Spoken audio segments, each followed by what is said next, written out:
Hello, and welcome to the book chat for Volume 9 of Erha. First of all, can you hear me correctly?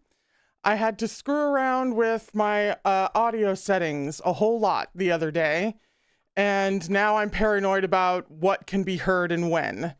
So you can hear me? We're good? Lovely. What we read on Tuesday, listen. It's fine. It's okay. Because see, I get the vision now. I understand what she's doing. We're going to integrate Mo-run's soul with Tae-Shan-jun's body, and he will become the complete person before he rails the ever-loving shit out of Chuan-ing. That's the end goal that we're headed for. So I actually feel much better about the thing that happened in the previous stream because we are, in all the ways that are important, going to see him again, and he's still going to wind up happy and blissful with Chuan-ing. That's what I'm telling myself. It feels like the perfect place to go. It lands on beautiful and extremely hard-fought and hard-won messages on, healing and redemption, and about how those two parts of him are not separate. But of course, he's also finally going to be integrated into a complete whole once he knows, or I guess now really, that he fully knows everything that was done to him and who he really is. It's almost like a maturation arc, really.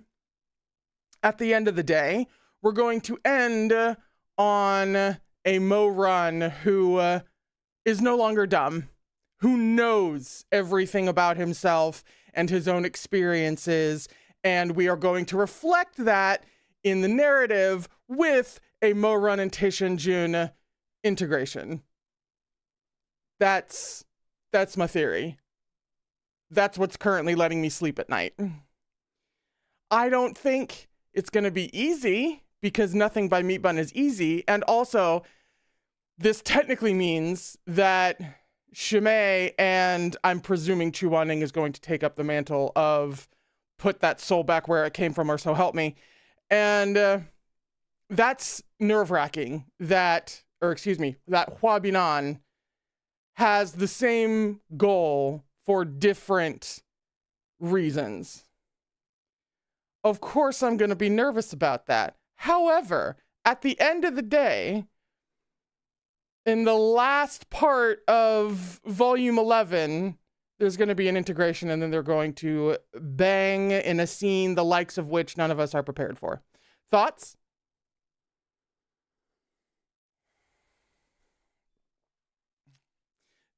See, Maria, smart husky, character development.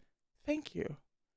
His whole thing this whole time has been, he's dumb in a variety of ways. And we are headed towards an ending where he is no longer dumb in any respect. We saw him become smarter as Mo-run, and he has a good and fairly strategic, nice, deductive reasoning head on his shoulders.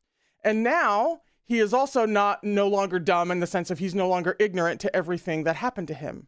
So now all we have to do is integrate into a whole complete, Plus, then it also makes sense as to why we got Wushan Palace remixed and all of the feelings that were pulled out of us about Tae-Shan-jun. It's all going to round out.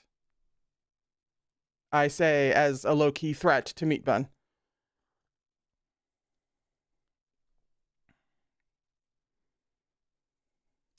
Nin, he's a good boy who deserves good things. Yes, this husky is the best boy, and he deserves the best things. Namely, chewing, bent over for a lifetime.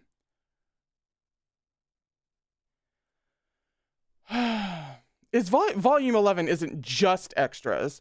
Usually, well, at least what's happened so far in the series that I've read is that the last volume will have at least a good portion that's extras, but not entirely. Like, there will be the end of the actual story for at least some portion of it. I think, I can't remember which, but there was one series that was like half story and then the rest was bonus stuff. But then also the bonus stuff tends to be not really bonus, or at least some of it tends to be not really bonus. There's some bonus stuff that's absolutely required reading for the overall story.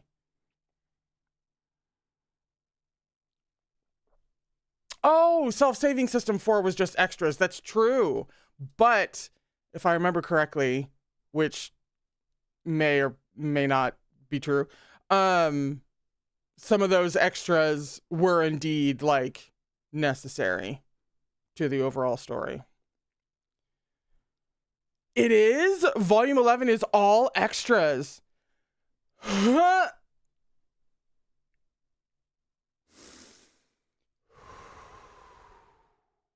Okay. All right. I'd be stunned if they were all, for lack of a better word, frivolous extras. I'd be stunned. But then that also means that, yeah, that volume 10 is technically the last volume. All right. Is there a rereader in the chat who can testify to how necessary all of the extras are? Is it like half just kind of fun or interesting kind of extra stuff, and half is actually like deeply important to the overall story? Is there a rereader in here who can give us very vague information to that effect? Maria, I'm a rereader, but I haven't read the extras.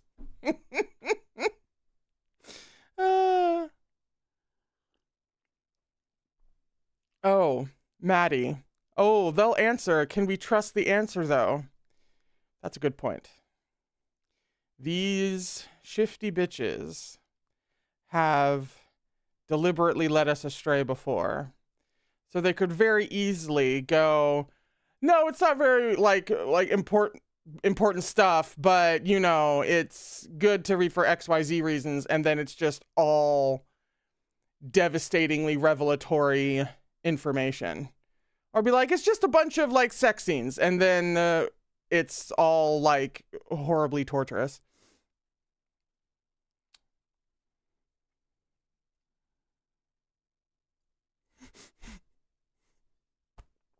Maddie, we need to ask, like, Blue specifically, is love or tux will lie straight to our faces, she says lovingly. That is an accurate assessment of the situation. To be followed by Love's perfectly timed entrance. Yeah. Oh yeah, Henry, Meat Bun can reveal a lot with sex scenes. Absolutely. In fact, it would be kind of low-key suspicious if a rereader was like, oh yeah, it's all just fun sex scenes, because no. Meat Bun just doesn't play like that.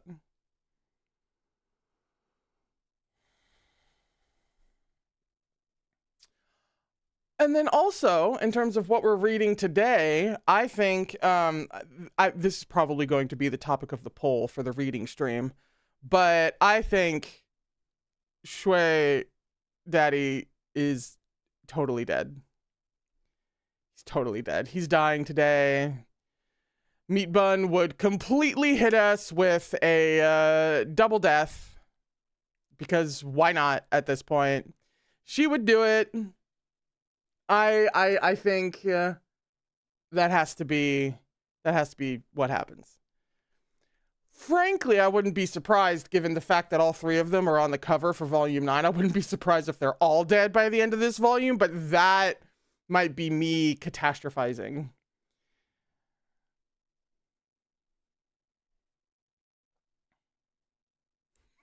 Maddie, I agree. Unfortunately, the vibes are rancid.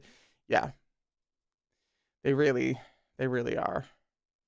Henry says, I know he's dying, but not this week, please. In parentheses, in denial. That is also true. You know, he might not be dying today, but I'll be shocked if he lives. Well, okay, slight amendment. I'll be shocked if between Xue Jingyong, Xue Meng, and Madame Wang, if all three of them are alive by the end of the volume, I will be stunned. Somebody's dead. Xue Meng would technically be the most painful, but all of them would be absolutely gut-wrenching.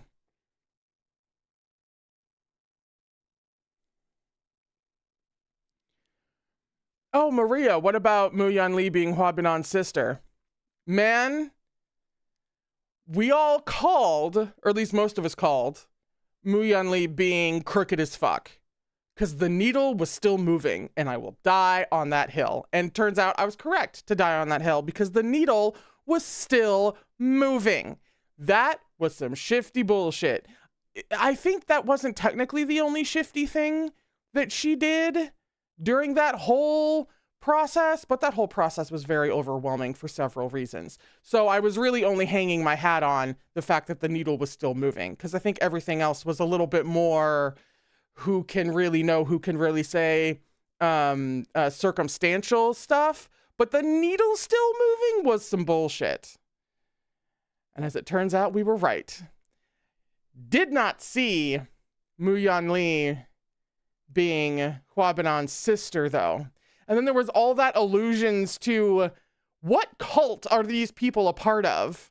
What, like, merging of the timelines, technically not Doomsday, but Doomsday feeling cult? What is this bullshit? It's also funny because Liv made a joke about Mu Yanli being Hua Binan's mom. And then he winds up being related. It was funny. But man, I tell you, Liv, if Mu Yanli had wound up being Hua Binan's like mother, like with all the that we're expecting about Hua Binan's mom, if that had happened, I would have like forbidden you from theorizing in chat. Much the same as I would to the wife. You would have officially joined the ranks of the wife in not being allowed to spout any theory ever. It's bad enough that she still wound up being related. That's still freakish, but it is just funny that you joked about her being his mom.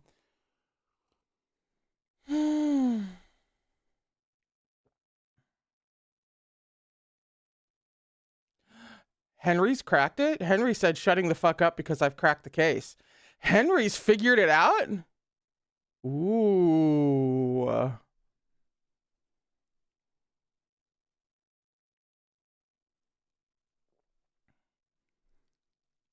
Oh no. Yeah, Henry's doubling down. Said I've cracked it and it's so obvious. Ooh.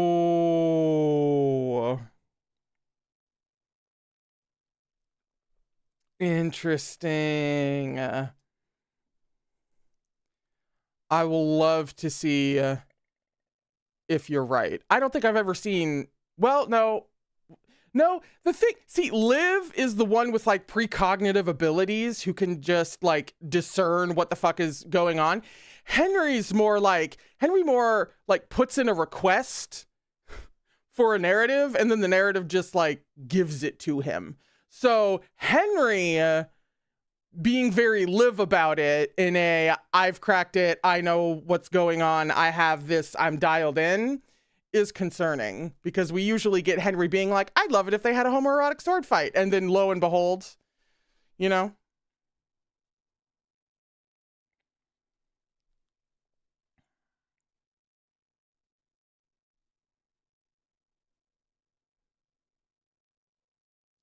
$279 is the one where Morun goes to sleep, right? I'm almost certain. Yeah, it has to have been, because that's the, I almost said episode, that's the chapter we started with, which was cruel and unusual. I understand why, in the grand scheme of things, in this cluster of chapters, from what we read on the previous Thursday and on Tuesday, like, I get it, but it's still cruel. But it is a cruelty brought about by Meat Bun's cruelty, so really it's just Meat Bun being Meat Bun. Yeah. It is 279.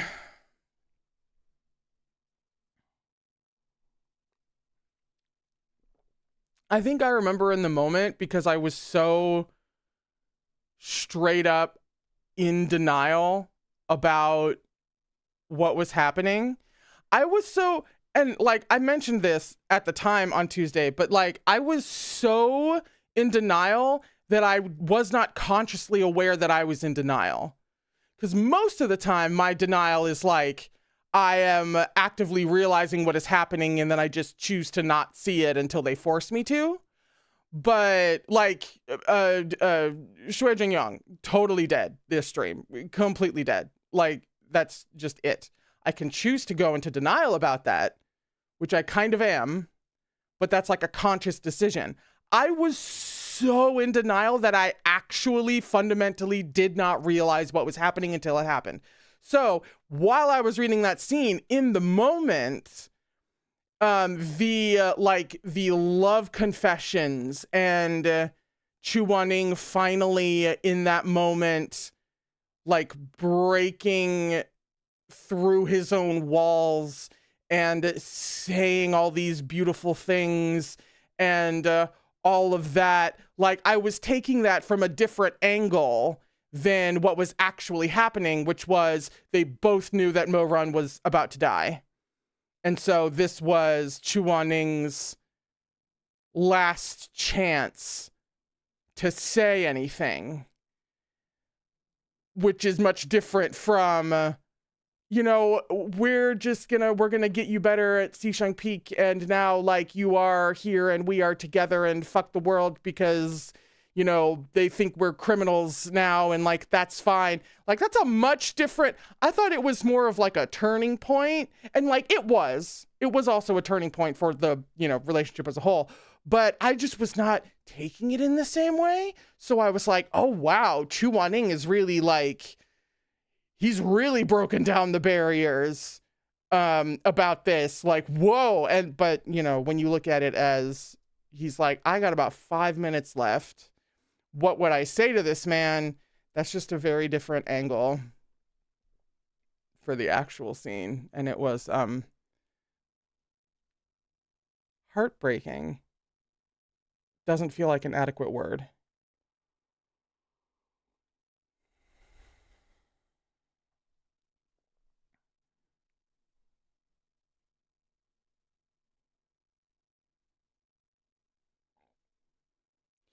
No, the whole scene afterward, right, was like such a,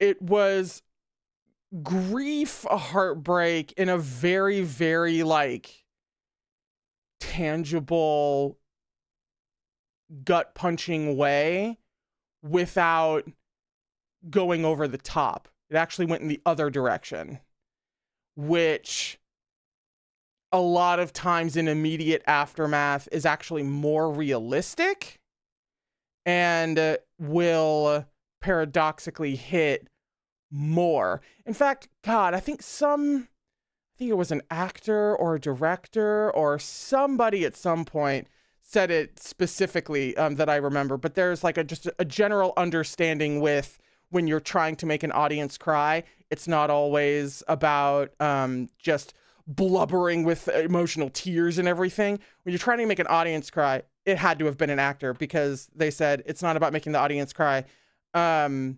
through you crying, because it's not about you shedding tears. You're trying to get somebody else to feel that emotion, and somebody detached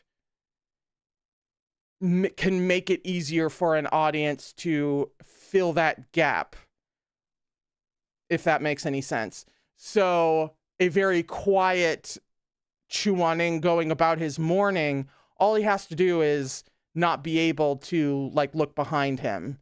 And we fill that gap of tremendous grief and emotion in an otherwise very quiet moment with Chuaning, because we know what he must be feeling, even if we're not being directly shown that.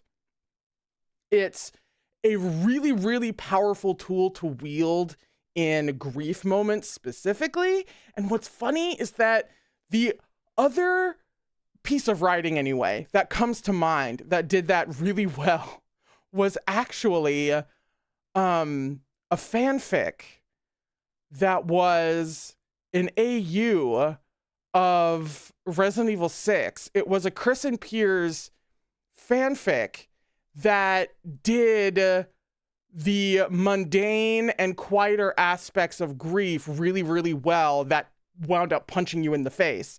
And Meat Bun did the same fucking thing, because she can do everything else well, right? Why not depict and communicate grief so that you feel it just as hard? Why not also be able to do that? I mean, sure.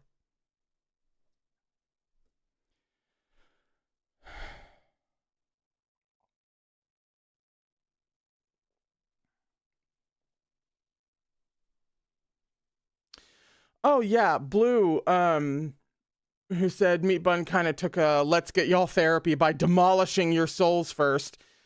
Overall, yes, indeed. But then also said anyone who has ever lost someone dear should read 279 and 280. Yeah, absolutely. As someone who has been through grief, that is, I co-signed. Yes.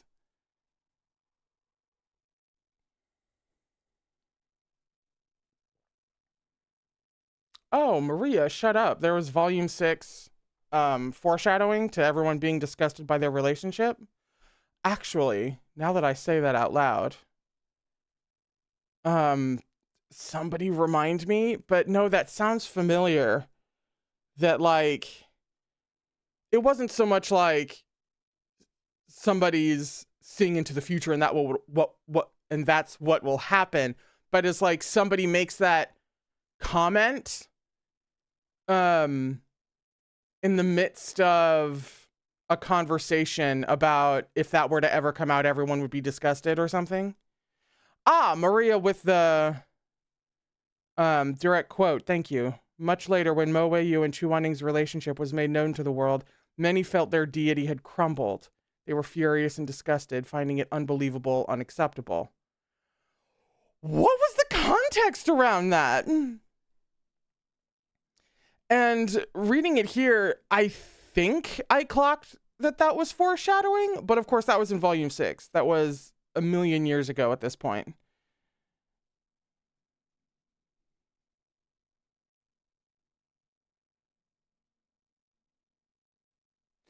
Yeah, Henry. I think it was just around them fooling around and no one realizing it. That sounds familiar. Yes. Yes. At the end of chapter 189. Well, yeah, it was volume 6. It would have to be a while ago.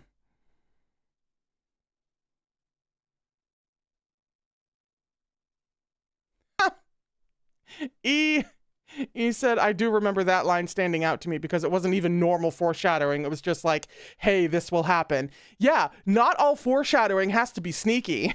It doesn't have to be subtle. You know, in fact, it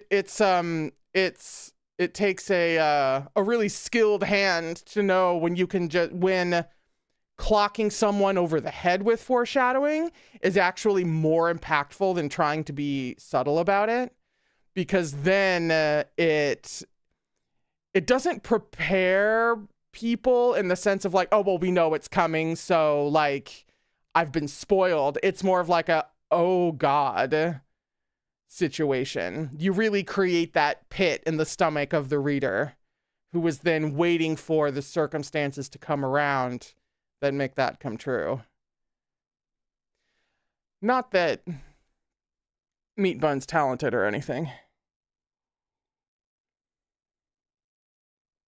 Oh, Liv. Also the butterfly bone beauty feast, right? There's a lot of bees happening there, but you know what I mean. That trial where she was unfairly killed without a just trial. Can't remember the volume, but I clocked that. I don't think I did. I don't think I clocked that aspect. But that is definitely we're sensing a theme here. I'm terrified of a reread. Absolutely fucking terrified. Also, you know what else is funny? I have seen so many, speaking of butterfly boned beauty feasts or that whole thing, I've seen so many different theories about just everybody's a butterfly. Everybody's a fucking butterfly. It's so funny. I have seen a theory about like everybody, like Shimei, Mo Run. The only reason I think there isn't someone hasn't thrown out a theory about Chuaning is because we know he's a tree. I may have even seen Shui Meng. I've seen the theory about everybody. It's been so funny. Everyone is so amped for somebody to be a surprise butterfly bone beauty feast. Everyone's waiting for it. It's hilarious because I have none of that anticipation. Not that like it wouldn't be a fucking jaw-dropping like cool thing, but just like I'm getting like none of that. And maybe this is because it was so long ago that I don't remember enough details about that whole situation to be able to pick up on any clues. So if it happens, I will blue screen because I will not be prepared for it. But it's so funny to me how just everybody is one, just all of them. It tickles me so much.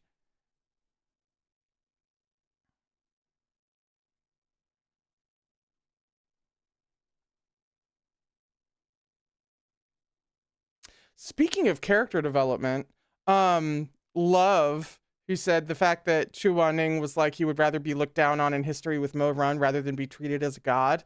It's the character growth, you know? You know what that is? That is some motherfucking growth. Abso-fucking-lutely. Like that really, would I say that completed his arc? I'm not sure, but it at least got him like 90% there. Because that was kind of his whole thing. In being pure and perfect and heavenly and all of that. And now he could fucking care less. It's actually very Lan Wangji of him. They could have some discussions, really, about knocking themselves off of their own pedestal and adopting a much more, a much healthier vision of the world and themselves and their place in it as a result of being absolutely butt fucking in love with a person that the world hates. There's a big Venn diagram there.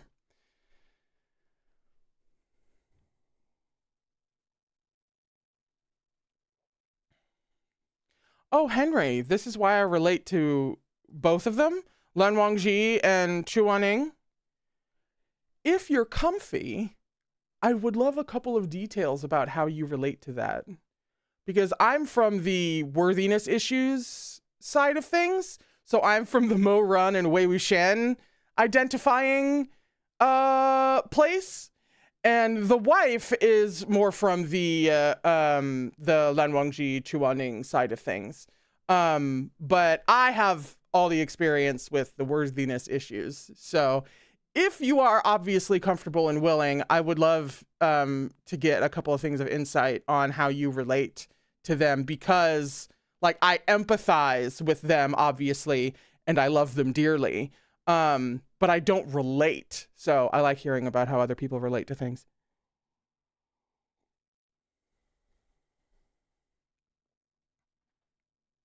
Oh, Maria, when the white-robed cultivators get their clothes dirty and bloody to save their boyfriends. Oh yeah, we love a visual metaphor. which is great because Meat Bun loves a visual metaphor. And that's a classic. Classic. Mm. Henry, no, this makes sense. Number one, autism. Struggling to communicate feelings, being mistaken for a dick for that, being put on a pedestal and having to reckon with the fact that, hey, I'm human, I can't be perfect. Ooh. Ooh, yeah. So the wife, who is also autistic, that is definitely also an angle with her in the Chu Wan-ning, Lan Wangji, Spock of it all, right? Abso-fucking-lutely. And but she also she's like, her role in her family is kind of like mediator, right? And she's always been able to like do things and handle things, and so a lot of expectation has been placed on her. And she has had to grow in a similar way of, she's a human who has limits, right? She is someone who both like has flaws and also shouldn't have so much placed on her and all of that. So she, yeah, her and Lan Wangji and Chu Wan-ning get along like that. You guys could have a conversation, is what I'm saying. Oh, Henry, hug her for me. That's really frustrating. Oh, Henry, hug the wife. It has been noted.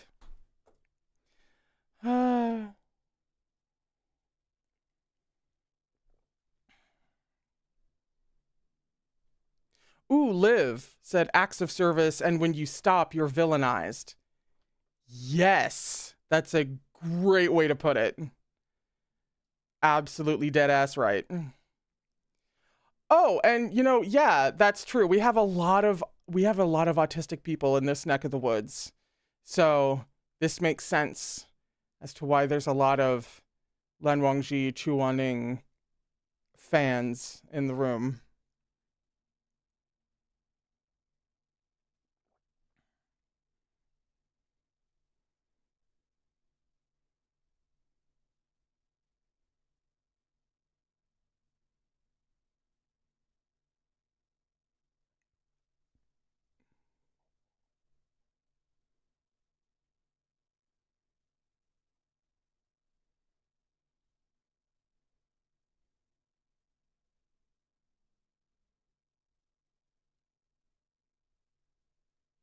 Where was it? Somebody had a comment about being read to filth. Oh, it's blue. Why do I feel like I'm being read to filth right now? I mean, I don't know. Why do you identify with Lan Wangji and Chu Wan-ning? These are the questions.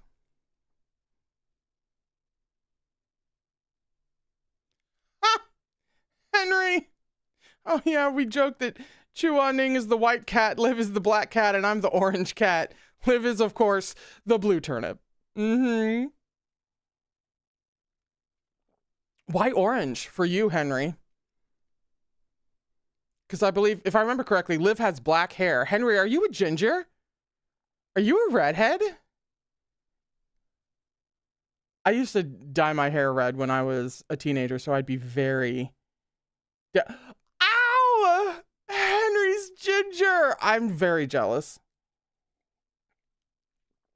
Big red hair envy when I was a teenager. Hell, red hair envy now. Just kind of hair envy. I have just the most stock brown hair color you've ever seen in your entire life. So like blondes, redheads, hell, like even a nice, like, you know, like gorgeous black hair. Like brown is just so, at least my brown. I've seen some people with brown hair that's like glorious. Mine is so unbelievably just rote. So big red hair envy. I envy you deeply.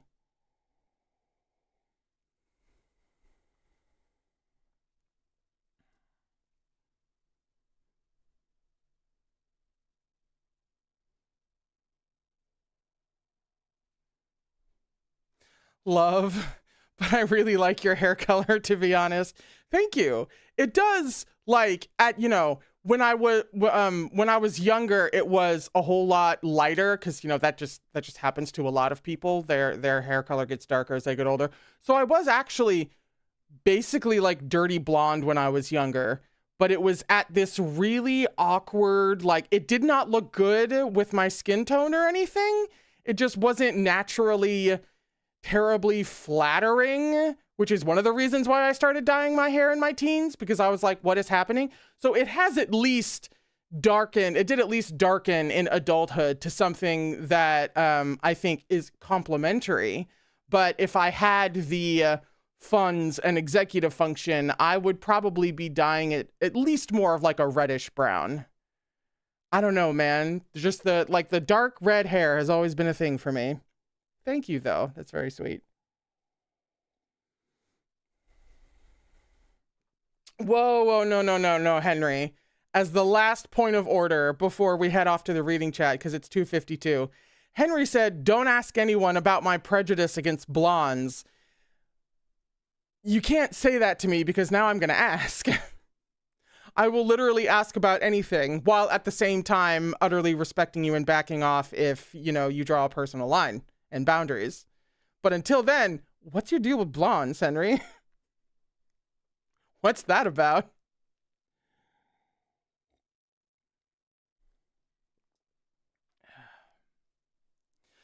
Henry said Laurent and Mehan Shui are accepted, which very predictable of you. But then also, I completely forgot that Mehan Shui was blonde until just now. Thank you for that reminder. I keep forgetting that man is blonde. Also, I'm now stuck on having Mehan Shui in the break room until he shows up again in the story. I'm being stubborn about it, and I'm not changing the companion in Spirit City until I see that motherfucker again. It's the new rule.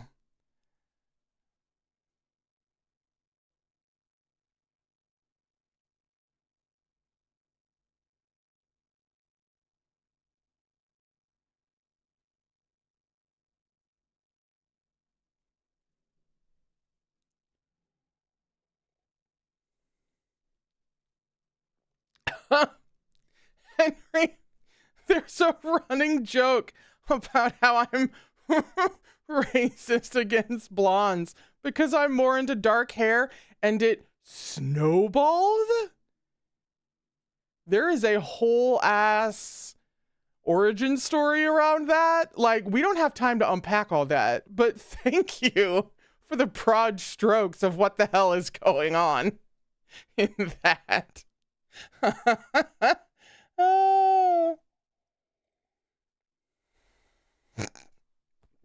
Henry, by it snowballed, I mean, I kept saying I discriminate against blondes. So not so much like snowballed out of control as you just set the fire.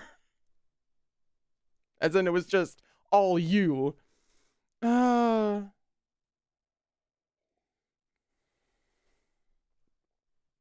Also, I love the commitment to the bit of saying that Henry is blonde to the point where I genuinely cannot tell if that's a joke and he's a ginger or